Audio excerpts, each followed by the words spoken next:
उर्वरक यानी फर्टिलाइजर्स वे रासायनिक या प्राकृतिक पदार्थ होते हैं जिन्हें पौधों के विकास और अच्छी पैदावार के लिए मिट्टी में डाला जाता है। ये पौधों के लिए जरूरी पोषक तत्वों का एक केंद्रित स्रोत होते हैं जो मिट्टी में प्राकृतिक रूप से या तो उपलब्ध नहीं होते या फिर बहुत कम मात्रा में होते हैं।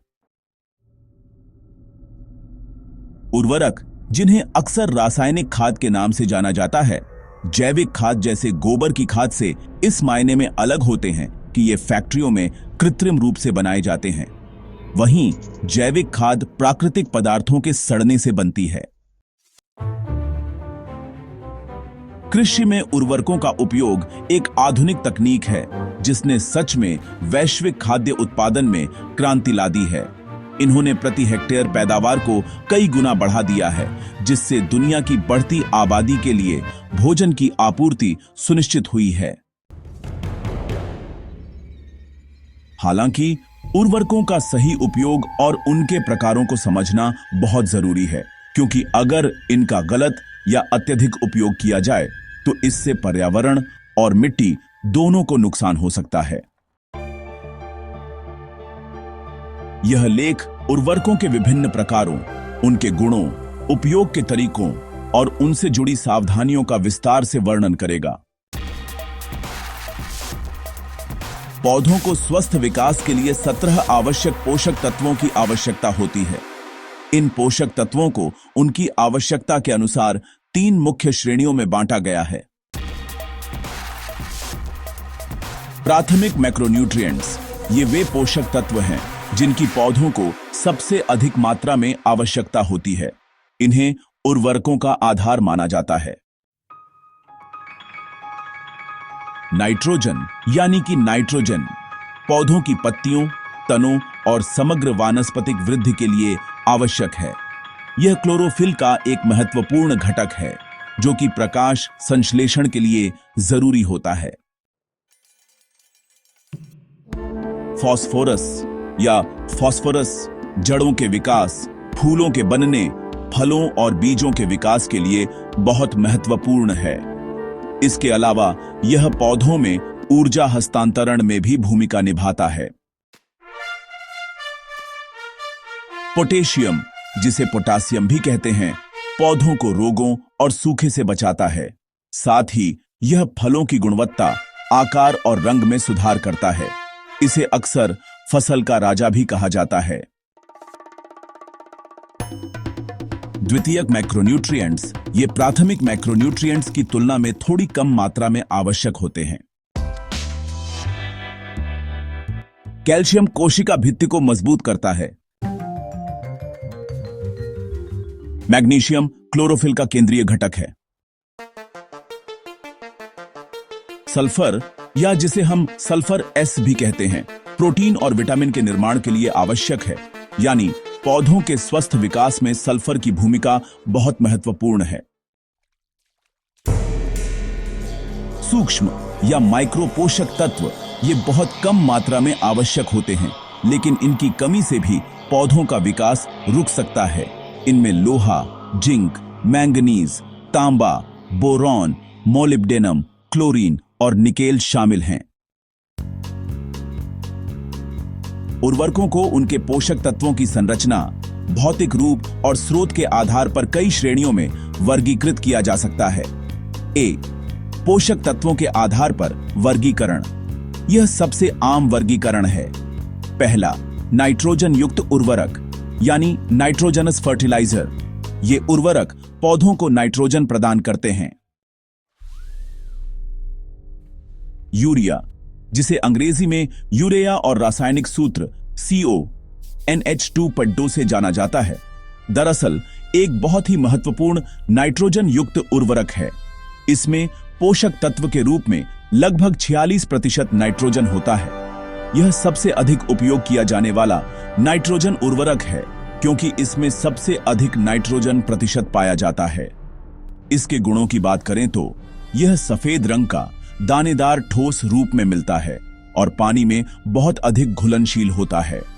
इसके उपयोग की बात करें तो इसे आमतौर पर फसल की बुवाई के बाद टॉप ड्रेसिंग के रूप में लगाया जाता है। लेकिन एक बात का ध्यान रखना चाहिए कि यूरिया से नाइट्रोजन की हानि हो सकती है, खासकर जब इसे मिट्टी की सतह पर छोड़ दिया जाए और वह हवा के संपर्क में आ जाए। इसलिए सावधानी बहुत जरूरी है। अमोनियम सल्फेट यानी अमोनियम सल्फेट, जिसका रासायनिक सूत्र NH4.2SO4 है, भी एक प्रमुख नाइट्रोजन युक्त उर्वरक है। इसमें पोषक तत्व के रूप में 21% नाइट्रोजन और 24% सल्फर पाया जाता है। इसके गुणों की बात करें तो यह सफेद रंग का क्रिस्टलीय नमक होता है। साथ ही यह अम्लीय प्रकृति का होता है, जो खास तौर पर क्षारीय मिट्टी के लिए काफी फायदेमंद माना जाता है।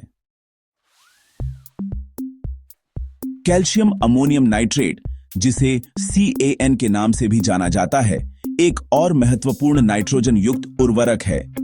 इसमें पोषक तत्व के रूप में 25% नाइट्रोजन होता है। इसके गुणों की बात करें तो यह मिट्टी में अम्लता नहीं बढ़ाता, इसलिए इसे तटस्थ उर्वरक यानी न्यूट्रल फर्टिलाइजर भी कहा जाता है। फास्फोरस युक्त उर्वरक यानी फॉस्फेटिक फर्टिलाइजर पौधों को फास्फोरस प्रदान करते हैं। डाई अमोनियम फॉस्फेट, जिसे हम DAP भी कहते हैं, इसका एक प्रमुख उदाहरण है। पोषक तत्व की बात करें तो इसमें 18% नाइट्रोजन और 46% फास्फोरस होता है।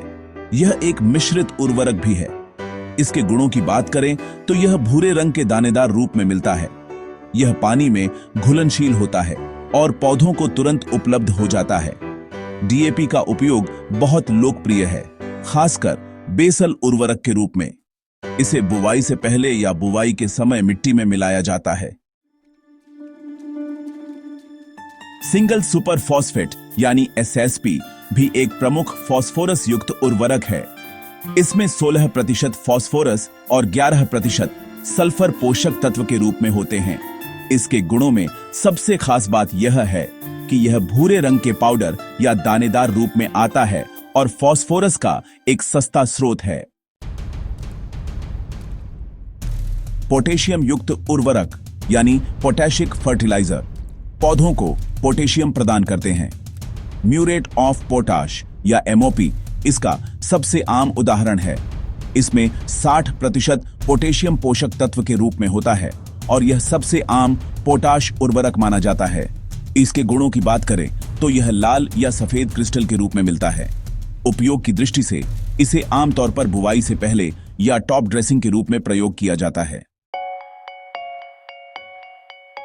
मिश्रित या यौगिक उर्वरक यानी कॉम्प्लेक्स या कॉम्पाउंड फर्टिलाइजर्स दरअसल ऐसे उर्वरक होते हैं जो एक से अधिक प्राथमिक पोषक तत्व जैसे कि नाइट्रोजन, फास्फोरस और पोटेशियम यानी NPK प्रदान करते हैं। विवरण कुछ ऐसा है कि इन उर्वरकों पर लिखे गए नंबर जैसे NPK 12, 32, 16 उनमें मौजूद नाइट्रोजन, फास्फोरस और पोटेशियम के प्रतिशत को दर्शाते हैं। उदाहरण के तौर पर NPK 12, 32, 16 में 12% नाइट्रोजन, 32% फास्फोरस और 16% पोटेशियम होता है।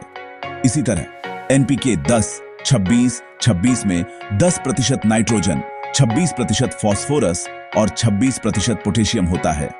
लाभ की बात करें तो ये उर्वरक मिट्टी की विशिष्ट पोषक तत्वों की आवश्यकता के अनुसार तैयार किए जाते हैं और इनका उपयोग करना भी आसान होता है।